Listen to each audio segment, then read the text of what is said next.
ప్రజల హక్కుల కోసం జన సైనికులు సవాల్ చేస్తారు.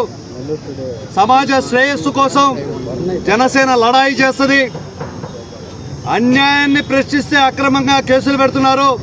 సుప్రీంకోర్టు తీర్పు 110 ఇసుక రీచుల్ని భారీ యంత్రాల్లో తవ్వకూడదని నిలిపివేయాలని ఆజ్ఞ ఉంది. ప్రజల నోళ్లు మూసి అధికారుల కళ్ళు కప్పి సుప్రీంకోర్టు ఆర్డర్ని చెవున పెట్టక అన్యాయంగా ఈ వైసీపీ నాయకులు దోచుకు తింటున్నారు. గతంలో ఒక సినీ గేయ రచయిత పాడాడు, పల్లె కన్నీరు పెడుతుందో కనిపించని దిక్కులా అని. మినగల్లు గ్రామంలో స్థానికులు గ్రామం దద్దరిల్లిపోతుంది. భారీ యంత్ర పరికరాలతో పెద్ద పెద్ద లారీలతో బీభత్సానికి గురి చేస్తున్నారు.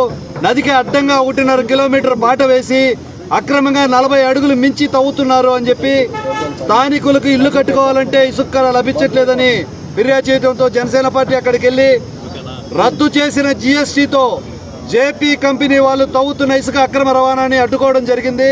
ఇక్కడ అక్రమ రవాణా జరుగుతుందని సెబ్ వాళ్ళకి ఫిర్యాదు చేసిన, పోలీసు వారికి ఫిర్యాదు చేసిన పట్టించుకోకపోగా పైపెచ్చు అక్కడ ఉన్న 10-15 ప్రొక్లైన్లు, 20-30 లారీలు, దాదాపుగా 100 మంది సిబ్బంది ఉంటే వెళ్ళిన 20 మంది ప్రశ్నించిన జన సైనికుల మీద దౌర్జన్యం చేశామంటూ కేసులు పెడుతున్నారు.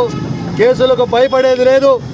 గతంలో రాజకీయ నాయకులను చూస్తే గౌరవించేవాళ్ళు, బందిపోట్లను చూస్తే భయపడేవాళ్ళు.